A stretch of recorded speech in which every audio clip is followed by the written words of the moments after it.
When we picture the 17th century Cape of Good Hope, we often imagine a rugged pioneer settlement carved out of the wilderness by free-spirited farmers. But the Cape wasn't a free colony. It was a strictly regulated corporate asset, essentially a maritime gas station owned and operated by the Dutch East India Company, or VOC.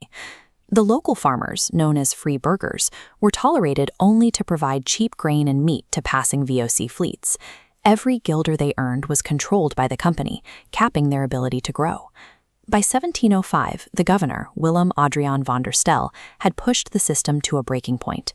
He ran a corrupt monopoly, siphoning company resources to build a private estate, while forcing the local farmers out of the market entirely. This combination of absolute corporate control and elite corruption turned the Cape into a powder keg. A massive tax revolt was inevitable. The man who lit the fuse was Adam Tas. He wasn't a poor, illiterate sailor. He was a highly educated immigrant from the mercantile heart of Amsterdam. Tas ascended rapidly into the colonial elite, marrying a wealthy widow and acquiring a massive agricultural estate characterized by this grand white Cape Dutch architecture. That status was built on a dark reality.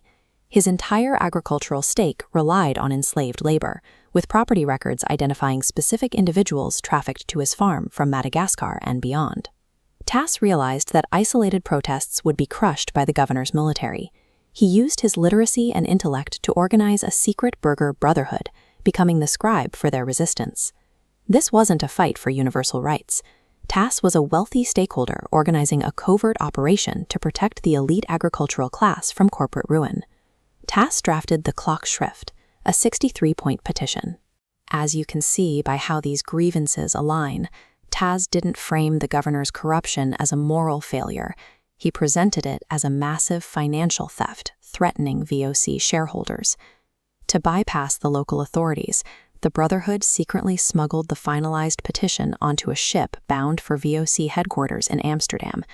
The governor discovered the plot and retaliated in February 1706. Armed men raided the Libertas estate, violently smashing open Tas's writing desk. Inside, they found a draft of the petition and Tas's personal diary, a day-by-day account of the conspiracy that included a definitive list of every rebel burgher. Tas's greatest strength, his meticulous record-keeping, handed the tyrant the exact evidence needed to destroy the rebellion. Tas was thrown into the Donker Gat, the black hole. It was a subterranean, windowless dungeon inside these stone bastions. He stayed there for 13 months, subjected to psychological torture and isolation. While Tas was in the dungeon, the governor coerced 240 signatures from the colony's diverse population, including free blacks and mixed-race colonists, to endorse his administration. To delegitimize that counter-petition, the Brotherhood wrote to Amsterdam, arguing the document was invalid because its signatories were tainted by blackness. Facing defeat, the Brotherhood weaponized racial hierarchies. They became the first in South African history to argue that political rights should be restricted exclusively to true Europeans. In 1707, the verdict arrived from Amsterdam. The VOC directors sided with Tas, fired the governor, and ordered sweeping reforms. Tas was released and returned to his estate. He permanently renamed it Libertas, a Latin pun that meant both liberty and Tas is free. The victory emboldened the colonists. For the first time, they began calling themselves Afrikaners, signaling a rejection of their status as subordinates to European masters. The VOC lifted its strict monopolies on meat and wine, finally untethering the farmers from the company's rigid corporate control.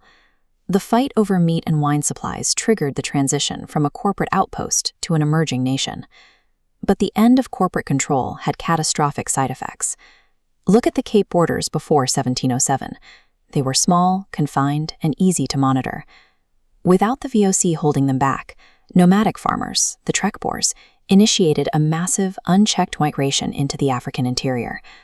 This expansion resulted in the systematic expropriation of land and water, destroying the indigenous Khoisan populations who had lived there for millennia. The racial defense Tas used to win his case established a blueprint for South African politics.